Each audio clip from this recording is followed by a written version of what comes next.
Assalamualaikum warahmatullahi wabarakatuh. Berjumpa lagi di channel Dunia 1001. Semoga kebaikan dan keberkahan terlimpahkan untuk kita semua. Amin amin ya rabbal alamin. Pada kesempatan kali ini saya akan mengisahkan kisah Abu Nawas dan orang pedalaman. Meski Abu Nawas pernah lolos dari orang pedalaman, Abu Nawas tidak langsung pulang ke rumah. Akan tetapi Abu Nawas menuju istana untuk menghadap Baginda Raja.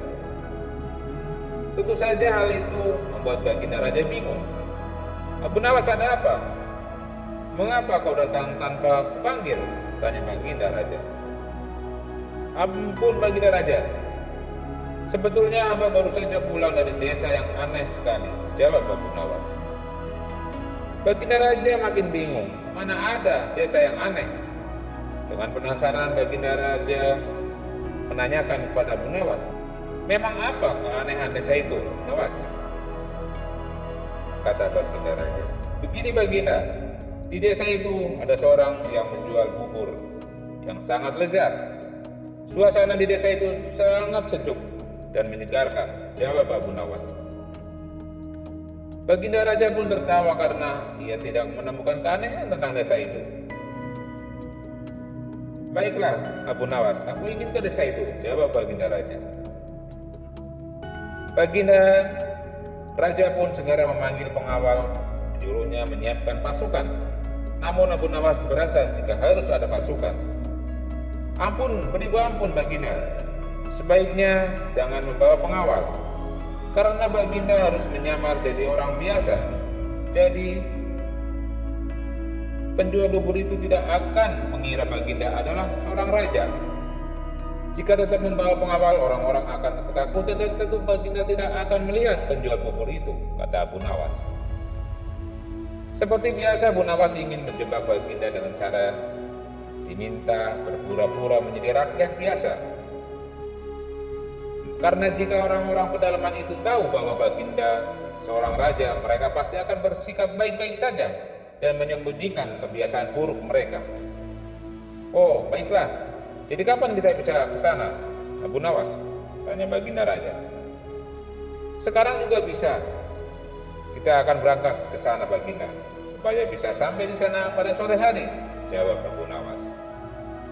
Alhasil Baginda Raja pun menyamar sebagai rakyat biasa, seperti yang disarankan Abu Nawas, dan berangkatlah mereka ke perkampungan itu. Abu Nawas mengajak Baginda menuju rumah besar tempat orang-orang pedalaman sedang memakan bubur. Setelah memesan, Baginda makan dengan begitu lahap. Ternyata benar yang dikatakan Abu Nawas. Bubur itu memang lezat, namun Baginda bingung karena Abu Nawas tidak memakannya sedikit pun. Kenapa kau tidak memakannya, Abu Nawas? Hamba masih kenyang Baginda, jawab Abu Nawas sambil mengerlingkan mata kepada penjual bubur.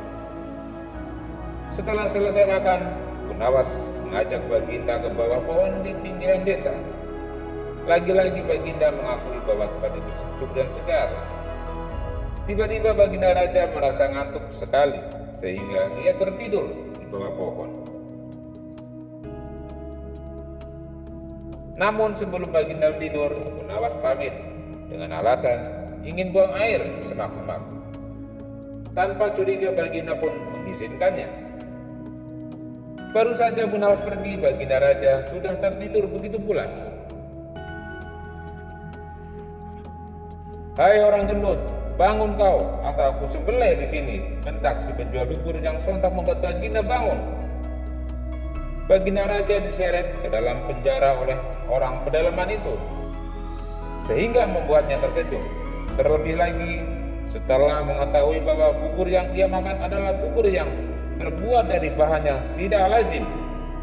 Tentu saja Baginda ingin memuntahkan bubur yang sudah di perutnya itu. Namun apa daya, dia tidak bisa memuntahkannya lagi. Berapa harga bubur yang kau jual itu? Tanya Baginda Raja. 3 dirham, jawab orang pedalaman itu. Baginda lantas memerintahkan orang pedalaman itu untuk menjual topi buatannya. karena harga topi buatannya lebih mahal daripada bubur itu. Dan orang pedalaman itu sempat tidak percaya, dan akhirnya pergi meninggalkan begitu saja. Tak lama kemudian orang pedalaman itu kembali dengan membawa alat dan bahan untuk membuat topi. Orang pedalaman itu menyuruh Baginda untuk membuat topi yang akan dijual pada esok hari. Dan keesokan harinya, Baginda memberikan topi itu kepada orang pedalaman, menyarankan untuk menjual kepada Menteri Farhan. Tentu saja orang pedalaman itu menurutinya. Maka pergilah ia menemui Menteri Farhan. Menteri Farhan terkejut karena ada orang pedalaman yang datang menemuinya. Ia menanyakan, apa maksud orang pedalaman itu menghadapnya. "Pak Menteri, aku datang untuk menjual topi ini kepadamu," jawab orang pedalaman itu. Menteri Farhan penasaran dengan topi itu karena memang terlihat bagus. Ia menelitinya dengan seksama.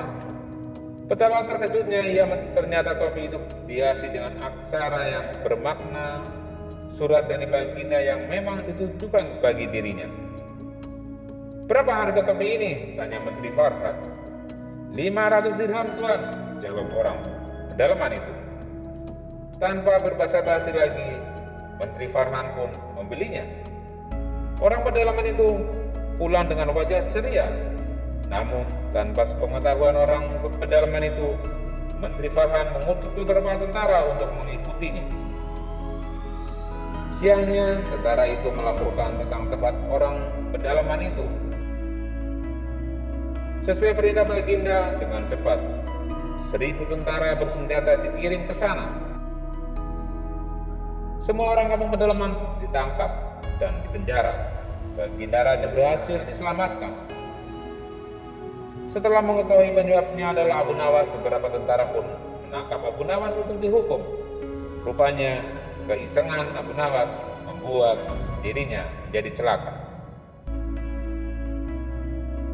Dan demikianlah kisah Abu Nawas dan orang pedalaman.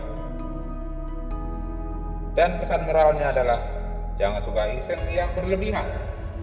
Bercanda adalah salah satu cara agar kita berbahagia, namun bercanda harus ada batasnya.